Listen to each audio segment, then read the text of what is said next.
94 வயதாகக்கூடிய சவுகார் ஜானகி அவங்க கடந்த ஒரு சில நாட்களுக்கு முன்னாடியே உடல்நலக்குறைவு காரணமாக சென்னையில் இருக்கக்கூடிய ஆழ்வார்பேட்டையில் தனியார் மருத்துவமனையில் அனுமதிக்கப்பட்டு ட்ரீட்மெண்ட் வந்து போயிட்டு இருந்துச்சு. மேலும் அவங்களுக்கு அங்கே பார்த்தீங்கன்னா வென்டிலேட்டரோட உதவியோட தான் சிகிச்சை வந்து கொடுத்துட்டு இருந்தாங்க. ஸோ அந்த மாதிரியான ஒரு விஷயத்தை தான் அவங்க ஃபேமிலி சைடில் இருந்து நமக்கு வந்து கிடச்சிருந்துச்சு. ஆனால் இன்றைக்கி அவங்களுடைய உடல்நிலை ரொம்பவே வந்து மோசமாயிருக்குங்க. அதை தொடர்ந்து டாக்டர்கள் எல்லாருமே தீவிர சிகிச்சை வந்து கொடுத்துருக்காங்க. இருந்துமே அவங்களுடைய உடல் வந்து பயனளிக்கலை. அதாவது 94 வயதாகக்கூடிய அவங்களுக்கு வயது மூப்பு ஒரு காரணமாக இருந்திருக்கு. ஸோ ட்ரீட்மெண்ட் எதுவுமே வந்து அவங்களுக்கு வந்து உடம்பு வந்து அக்செப்ட் பண்ணிக்காதனால சவுகார் ஜானகி இன்றைக்கி காலமாயிருக்காங்க. உடல்நலக்குறைவு காரணமாக தனியார் ஆஸ்பத்திரியில் சிகிச்சை பெற்று வந்த நிலையில் அவர் வந்து காலமாயிருக்காங்க. ஸோ இவங்க பார்த்தீங்கன்னா அவங்க இறக்கறதுக்கு முன்னாடியே அவங்களுடைய சொத்துக்களை என்ன செய்துட்டு போயிருக்காங்க, அவங்க யாருக்கு வந்து அவங்க சொத்தை வந்து பகிர்ந்துட்டு போயிருக்காங்க அப்படின்ற மாதிரியான ஒரு அப்டேட் நமக்கு கிடச்சிருக்குங்க. ஸோ அதை பற்றின டீட்டெயில்டாக இந்த பதிவில் நம்ம தெரிஞ்சுக்கலாம். தமிழ் சினிமாவினுடைய முன்னணி நடிகைகளில் ஒருவராக இருந்தவங்க தாங்க சவுகார் ஜானகி. இவங்க ஆந்திராவில் வந்து பிறந்தவங்க. ஸோ இவங்க தமிழ், தெலுங்கு, மலையாளம் அப்படின்னு சினிமாவில் கோலோச்சி வந்து இருந்தவங்க தான். ஸோ வளையாபதி அப்படின்ற ஒரு படத்தின் மூலமாக தான் 1952 தமிழில் வந்து அறிமுகமானாங்க. ஸோ இவங்க பணம் படுத்தும் பாடு, புதிய பறவை, நீர்க்குமிழி, மகாகவி காளிதாஸ், எதிர்நீச்சல், இருகோடுகள், உயர்ந்த மனிதன், தில்லு முள்ளு, வெற்றி விழா போன்ற நிறைய படங்களில் வந்து நடிச்சிருக்காங்க. அதோடு மட்டும் இல்லாமல் சந்தானம் நடிப்பில் வெளியான பிஸ்கோத்து படம் தான் தமிழில் சவுகார் ஜானகி நடிப்பில் வெளிவந்த கடைசியான ஒரு படம். அவர் சினிமா பயணத்தை பெருமைப்படுத்தக்கூடிய வகையில் 2022 மத்திய அரசு அவருக்கு பத்மஸ்ரீ விருதை வந்து வழங்கி கௌரவப்படுத்தியிருக்காங்க. அதைத் தொடர்ந்து சமீப காலமாக வயது மூப்பு காரணமாக சினிமாவில் வந்து நடிக்காமல் இருந்திருக்காங்க. 94 வயதாகக்கூடிய அவருக்கு ஒரு சில தினங்களுக்கு முன்னாடி தாங்க உடல்நலக்குறைவு ஏற்பட்டிருக்கு. ஸோ அதுக்கப்புறமா அவங்க ஹாஸ்பிட்டலில் ட்ரீட்மெண்ட்டில் தான் வந்து இருந்திருக்காங்க. ட்ரீட்மெண்ட் போகிறவங்க நம்ம வந்து எப்படி இருப்போம், என்ன ஆகும் நமக்கு அப்படின்னு வந்து தெரியாது. ஸோ நம்ம நல்லா இருக்கும்போது நம்மளுடைய சொத்துக்களை வந்து பிரிச்சுடணும் அப்படின்னு வழக்கறிஞர் ஒருத்தரை வர சொல்லி, ஸோ அவங்க மூலியமாக சொத்துக்கள் தன்னுடைய இறப்புக்கு பிறகு யாருக்கு போகணும் அப்படின்ற மாதிரிலாம் ஒரு சில விஷயங்கள் வந்து பேசியிருக்காங்க. அதாவது சவுகார் ஜானகிக்கு பார்த்திங்கன்னா 2 பெண் குழந்தைகளும் 1 ஆண் குழந்தையும் இருக்காங்க.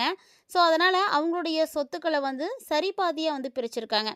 அதாவது பெண் குழந்தை அப்படின்னா கம்மியாக கொடுக்கணும், ஆண் வாரிசுக்கு தான் நிறைய கொடுக்கணும் அப்படின்றதெல்லாம் எந்த பாகுபாடும் இல்லாமல் சவுகார் ஜானகி அவங்களோட செய்திருக்கக்கூடிய செயல் பார்த்திங்கன்னா எல்லாருக்குமே வந்து ஒரு வியப்பை வந்து கொடுத்துருக்குங்க. ஏன்னா இந்த காலகட்டங்களில் பார்த்தீங்கன்னா கடைசி வரைக்குமே யாருமே வந்து எந்த சொத்துக்களையும் வந்து பிரித்து கொடுக்கறதே கிடையாது. அவங்களுடைய இறப்புக்கு அப்புறமா அவங்களுடைய குடும்பத்தார் அந்த சொத்தை வச்சு நிறைய சண்டைகள் தான் வந்து போட்டுட்ருக்காங்க. ஆனால் அதை எல்லாத்தையுமே புரிஞ்சுக்கிட்ட சவுகார் ஜானகி ஒரு கிளவராக முடிவு பண்ணியிருந்திருக்காங்க. அதனால தாங்க முன்னாடியே அவங்களுடைய சொத்துக்களை எல்லாருக்குமே சரிபாதியாக வந்து பிரிச்சிருக்காங்க. அதாவது ஒரு பொண்ணுக்கு கம்மியாவோ குறைவாவோ அப்படிலாம் எதுவும் இல்லாமல் ஆண் பெண் எல்லாருமே வந்து சமந்தான் அப்படின்றத வந்து முன்னிறுத்தி எல்லாருக்குமே சரிபாதியாக வந்து பிரித்து கொடுத்துருக்காங்க. அதோடு மட்டும் இல்லாமல் அவங்களுடைய இறப்புக்கு அப்புறமா அந்த ஒரு சொத்தை வச்சு அவங்க வாழ்க்கையில் எப்படி முன்னேற்றம் அடையணும் அப்படின்றதுக்காக அதுக்குரிய மாதிரியான சொத்துக்களை வந்து அவங்களுக்கெல்லாம் வந்து சரிபாதியாக வந்து பிரித்து கொடுத்துருக்காங்க அப்படின்ற மாதிரியான ஒரு அப்டேட் தாங்க கிடச்சிருக்கு. ஸோ இந்த ஒரு விஷயம் பார்த்திங்கன்னா யாருமே வந்து செய்யாத ஒரு விஷயம் சவுகார் ஜானகி அவங்க வந்து செஞ்சுருக்காங்க. சவுகார் ஜானகி பார்த்தீங்கன்னா வயது மூப்பின் காரணமாக சமீபத்தில் தான் கடந்த ஒரு 4-5 ஆண்டுகளாக வந்து அவங்க நடிக்காமல் இருந்திருக்காங்களே தவிர மற்றபடி ஃபுல்லாகவே வந்து நடிச்சிருக்காங்க. அவங்களுடைய நடிப்பு அப்படின்றது சொல்லவே முடியாது. அந்த அளவுக்கு வந்து சூப்பராக நடிச்சிருக்காங்க. சோகம், மகிழ்ச்சி, சந்தோஷம் அப்படின்னு எல்லாத்தையுமே வந்து வெளிப்படுத்தியிருக்காங்க. ரொம்பவே அற்புதமான நடிகை தாங்க சவுகார் ஜானகி. சொல்லப்போனால் இவங்க போடாத வேஷம் கிடையாது, நடிக்காத கதாபாத்திரம் கிடையாது. ஸோ அந்த அளவுக்கு அவங்கக்கிட்ட வந்து திறமை இருந்திருக்கு. எல்லா படங்களிலுமே நடிச்சிருக்காங்க. இவங்க இந்த திரையுலகத்துக்கு வரத்துக்குன்னு ஒரு ஃப்ளாஷ்பேக்கே இருக்குங்க. ஏன்னா இவங்க பிறந்தது பார்த்தீங்கன்னா ஆந்திராவினுடைய ராஜமுந்திரியில் பிறந்த சவுகார் ஜானகியினுடைய தந்தை ஒரு மில்லுடைய அதிபராக இருந்திருக்காங்க. அதனுடைய காரணமாக பல்வேறு இடங்களில் வந்து வசித்து அவருடைய குடும்பம் பார்த்திங்கன்னா லாஸ்ட்டாக சென்னையில் வந்திருக்காங்க. சென்னையில் வந்து வசித்த போது தான் சாரதா வித்யாலயாவில் படித்த சவுகார் ஜானகி குழந்தைகளுக்கான வானொலி நிகழ்ச்சி நாடகங்கள் எல்லாம் வந்து பங்கேற்றாங்க. ஸோ அப்போது அவங்களுடைய குரலை கேட்டு சினிமா தயாரிப்பாளர் BN ரெட்டி ஒரு படத்தில் நடிக்கிறதுக்கு ஜானகியை வந்து கூப்பிட்ருக்காங்க. ஸோ நடிக்க வைக்கிறதுல அவங்களுடைய பேரண்ட்ஸ்க்கு வந்து விருப்பம் இல்லை அப்படின்றதுனால அவங்க பெற்றோர் என்ன பண்ணியிருக்காங்கன்னா திடீர்னு ஒரு உறவுக்கார பையனுக்கு வந்து ஜானகியை வந்து திருமணம் செய்து கொடுத்துட்டாங்க. சொல்லப்போனால் இவங்க இளம் வயதிலே வந்து திருமணம் பண்ணிக்கிட்டவங்க. ஒரு 15 வயசுலேயே அவங்களுக்கு திருமணம் ஆயிடுச்சு. திருமணமான அடுத்த ஆண்டே பார்த்திங்கன்னா இவங்க கையில் ஒரு குழந்தை. திருமணத்துக்கு அப்புறமா கணவருடைய விஜயவாடாவில் தான் வந்து இருந்துட்டுருக்காங்க. சென்னைக்கு வந்ததுக்கப்புறமா தான் சினிமா ஆசை அப்படின்றது இவங்களுக்கு வந்திருக்கு. சிறு வயசில் சினிமாவுக்கு அழைத்த தயாரிப்பாளர் பிஎன் ரெட்டியை வந்து திரும்பவும் போய் பார்த்துருக்காங்க. அப்போது அவங்க பார்த்தீங்கன்னா கையில் வந்து குழந்தை இருக்குது, அதெல்லாம் நடிக்க முடியாது, சான்ஸ் வந்து கிடைக்கிறது ரொம்ப கஷ்டம் அப்படின்ற மாதிரி பேசியிருக்காரு. இருந்தாலும் குடும்ப சூழ்நிலை, குடும்பத்தினுடைய வறுமை இது எல்லாத்தையுமே அவங்க வந்து எடுத்து சொன்னதுக்கு அப்புறமா தயாரிப்பாளர் பிஎன் ரெட்டியை சந்தித்தது அவருடைய தம்பி நாகி ரெட்டி கிட்ட வந்து சிபாரிசு செஞ்சுருக்காரு. ஸோ விஜயா ப்ரொடக்ஷன் தயாரிப்பில் என்டி ராமாராவ் நடித்த சவுக்கார் அப்படின்ற தெலுங்கு படத்தில் அவங்களுக்கு 19வது வயசில் தாங்க கதாநாயகியை நடிக்கிறதுக்கான சான்ஸ் கிடச்சிருக்கு. ஸோ அவங்களுடைய நடிப்பு இயல்பாக வந்து இருக்கிறதுனால ரசிகர்கள் வந்து எளிதாக வந்து அப்சர்வ் பண்ணிக்கிட்டாங்க. எல்லாருக்கும் வந்து ரொம்ப பிடிச்சிருந்தது.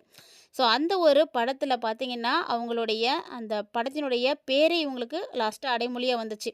சவுக்கார் ஜானகி அப்படின்னு அந்த படத்துக்கு அப்புறமா தான் இவங்களை எல்லாருமே வந்து அழைக்க ஆரம்பித்தாங்க. தமிழில் பார்த்தீங்கன்னா எம்ஜிஆர், சிவாஜி, ஜெமினி கணேசன், தெலுங்கில் என்டி ராமாராவ், நாகேஸ்வர ராவ் அப்படின்னு முன்னணி நாயகர்களோடலாம் வந்து நடிச்சிருக்காங்க. தமிழ், தெலுங்கு, கன்னடம், இந்தி, மலையாளம் இப்படி உள்ளிட்ட 400க்கும் அதிகமான திரைப்படங்களில் இவங்க வந்து நடிச்சிருக்காங்க. கலைத்துறையில் இவங்க ஆற்றின பங்களிப்பு பார்த்திங்கன்னா ரொம்ப அதிகங்க. ஸோ அதெல்லாம் சிறப்பிக்கணும் அப்படிங்கிறதுக்காக தான் மத்திய அரசு இவங்களுக்கு நிறைய விருது கொடுத்துருக்காங்க. அதே மாதிரி ஆந்திர மாநில அரசுமே இவங்களுக்கு நிறைய விருதுகளை வந்து கொடுத்துருக்காங்க. ஸோ அது மட்டும் இல்லாமல் தமிழ்லேயும் நிறைய விருதுகள் வந்து வாங்கியிருக்காங்க. தமிழக அரசும் இவங்களுக்கு நிறைய விஷயங்களை வந்து செய்திருக்காங்க. ஸோ நடிகை சவுக்கார் ஜானகி இன்றைக்கி பார்த்திங்கன்னா மறைந்திருக்காங்க. மறைந்திருந்தாலுமே கூட இவங்க அப்போவே மிகப்பெரிய முதலமைச்சராக இருந்திருக்கக்கூடிய நாயகர்களோடலாம் வந்து நடிச்சிருக்காங்க. ஸோ அவங்களுக்கு அந்த வாய்ப்பெலாம் வந்து கிடச்சிருக்குங்க. அப்போது கருணாநிதியோடைய திரை வசனத்தில் வந்து நடிச்சிருக்காங்க. அதே மாதிரி ஜெயலலிதா அம்மா கூட, எம்ஜிஆர் கூட, ஸோ நிறைய பேரோடலாம் நடிச்சிருக்காங்க. ஸோ இப்படி இவங்களுடைய திரைப்பயணம் ரொம்ப வந்து பெருசுங்க. இருந்தாலுமே கூட இவங்களுடைய எல்லா விதமான நடிப்புக்கும் இவங்களுக்கு வந்து ஈடு செய்யறதுக்கு யாருமே இல்லை அப்படின்னு தான் சொல்லணும். அந்த அளவுக்கு வந்து சூப்பராக வந்து நடிப்பாங்க. தன் டைமில் பார்த்தீங்கன்னா அவங்க எல்லா வகையிலையுமே வந்து கலக்கியிருக்காங்க. ஸோ பழம்பெரும் நடிகை திருமதி சவுக்கார் ஜானகி அவங்க இன்னைக்கு உடல்நலக் குறைவால் சென்னையில் இருக்கக்கூடிய தனியார் மருத்துவமனையில் உயிரிழந்திருக்காங்க. இருந்தாலுமே கூட அவங்களுடைய வாழ்க்கை அப்படின்னு எடுத்து பார்க்கும் பொழுது மிகப்பெரிய அளவில் வந்து இருந்திருக்குங்க. பழம்பெரும் நடிகை சவுக்கார் ஜானகி உடல்நலக் குறைவால் இன்றைக்கி வந்து அவங்க வந்து காலமாகியிருக்காங்க. ஸோ அவங்களுடைய ஆன்மா சாந்தி அடையணும் அப்படின்னு எல்லாருமே வந்து இறைவனை வந்து பிரார்த்தனை செய்துக்கோங்க. சவுக்கார் ஜானகி அவங்கள் பார்த்திங்கன்னா தற்போது சமீபத்தில் அவங்களுடைய சொத்துக்களை வந்து எப்படி பகிர்ந்து கொடுத்துருக்காங்க அப்படின்றதையும் நீங்கள் பார்த்துருப்பீங்கன்னு நினைக்கிறேன். ஸோ நீங்கள் அவங்க சொத்துக்களை வந்து பகிர்ந்துருக்காங்க, அதை பற்றி என்ன நினைக்கிறீங்க அப்படின்னு மறக்காமல் வந்து கமெண்ட் பண்ணுங்கள். நான் சவுக்கார் ஜானகி அவங்கள பொறுத்த வரைக்கும் எல்லாருமே ஒன்று தான், யாருக்கும் வந்து ஏற்றத்தாழ்வுகள் வந்து கிடையாது அப்படின்ற மாதிரி அவங்க அப்பயே முடிவு பண்ணியிருக்காங்க. ஸோ அந்த ஒரு முடிவை குறித்து உங்களுடைய கருத்துக்கள் என்ன அப்படின்றதையும் மறக்காமல் கமெண்ட் பாக்ஸில் வந்து கமெண்ட் பண்ணுங்கள். மேலும் அவங்களுடைய இந்த ஒரு இழப்பு பார்த்திங்கன்னா தமிழ் சினிமாவில் ஈடு செய்ய முடியாத ஒரு இழப்பு. அவங்களுடைய ஆன்மா சாந்தி அடையிறதுக்கு இறைவன் எல்லாரும் பிரார்த்தனை பண்ணிக்கோங்க.